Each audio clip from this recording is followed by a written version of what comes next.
بادشاہ مصر حضرت یوسف علیہ السلام کی بتائی ہوئی خواب کی تعبیر سن کر گہری سوچ میں ڈوب گیا۔ دربار میں موجود تمام وزیروں اور مشیروں پر خاموشی طاری تھی۔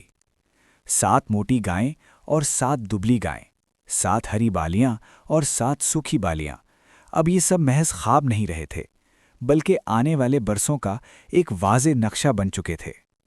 بادشاہ کے دل میں پہلی بار یہ احساس پیدا ہوا کہ قید خانے میں موجود یہ نوجوان کوئی عام انسان نہیں، بلکہ اللہ کی طرف سے خاص علم رکھنے والا شخص ہے۔ بادشاہ نے فوراً حکم دیا کہ اس شخص کو میرے سامنے پیش کیا جائے۔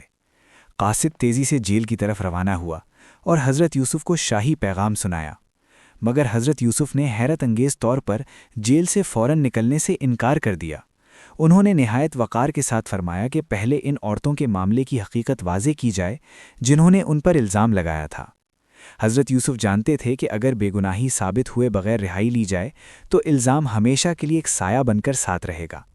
انہوں نے عزت اور حق کو آزادی پر ترجیح دی۔ بادشاہ نے جب یہ بات سنی تو مزید متاثر ہوا۔ اس نے فوراً حکم دیا کہ اس معاملے کی مکمل تحقیقات کی جائیں۔ وہی عورتیں جنہوں نے کبھی حضرت یوسف علیہ السلام پر الزام لگایا تھا دربار میں بلائیں گئیں۔ جب ان سے سوال کیا گیا تو سب نے متفقہ طور پر کہا کہ ہم نے یوسف میں کوئی برائی نہیں دیکھی، وہ پاک دامن اور سچے انسان ہیں۔ اس موقع پر عزیز مصر کی بیوی نے بھی سچ قبول کر لیا اور کہا کہ حقیقت یہ ہے کہ یوسف بے گناہ تھے اور قصور میرا تھا۔ اس اعتراف نے سچ کو سب کے سامنے آشکار کر دیا۔ یوں اللہ تعالیٰ نے حضرت یوسف علیہ السلام کی پاک دامنی کو سب پر واضح کر دیا۔ وہ الزام جو برسوں سے ان کے کردار پر ایک پردہ ڈالے ہوئے تھا، اب مکمل طور پر ہٹ چکا تھا۔ بادشاہ نے اب انہیں قیدی نہیں بلکہ عزت اور احترام کے ساتھ دربار میں بلایا۔ جب حضرت یوسف شاہی محل میں داخل ہوئے تو وہی محل جو کبھی ان کے لیے آزمائشوں کا سبب بنا تھا، اب عزت اور سربلندی کا مقام بن چکا تھا۔ بادشاہ نے حضرت یوسف علیہ السلام سے گفتگو کی اور ان کی دانائی، بصیرت اور تقویٰ کو دیکھ کر کہا کہ آج سے تم ہمارے نزدیک قابل اعتماد اور باوقار ہو۔ حضرت یوسف علیہ السلام نے اس موقع پر اپنی ذمہ داری کا احساس دلایا اور فرمایا کہ اگر مجھے مصر کے خزانوں کا نگران مقرر کر دیا جائے تو میں امانت داری اور علم کے ساتھ اس ذمہ داری کو ادا کر سکتا ہوں۔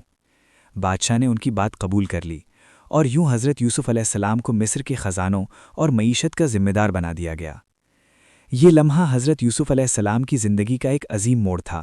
وہی نوجوان جو کبھی اپنے بھائیوں کی حسد کا شکار ہوا، کنویں میں پھینکا گیا، غلام بنا کر بیچا گیا، پھر ناحق جیل میں ڈالا گیا، آج پورے ملک کی تقدیر سنوارنے والا بن چکا تھا۔ آنے والے خوشحالی کے 7 برسوں میں حضرت یوسف علیہ السلام نے اناج کو محفوظ کیا، منصوبہ بندی کی اور ہر چیز کو نظم و ضبط کے ساتھ ترتیب دیا تاکہ قحط کے وقت کوئی بھوکا نہ رہے۔ یہ قسط ہمیں یہ سبق دیتی ہے کہ صبر کبھی ضائع نہیں جاتا۔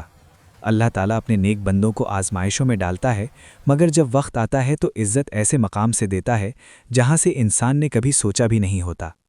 حضرت یوسف علیہ السلام نے ہر حال میں اللہ پر بھروسہ رکھا، گناہ سے بچنے کو ترجیح دی اور حق کے سوا کسی راستے کو اختیار نہ کیا۔ یوں حضرت یوسف علیہ السلام کی زندگی کا یہ مرحلہ مکمل ہوا، مگر آزمائشوں کی کہانی ابھی ختم نہیں ہوئی تھی۔ اگلی قسط میں قحط کا آغاز ہوگا، اور وہ بھائی جنہوں نے کبھی یوسف علیہ السلام کو کنویں میں ڈالا تھا، اسی یوسف علیہ السلام کے دربار میں مدد کے طلبگار بن کر آئیں گے۔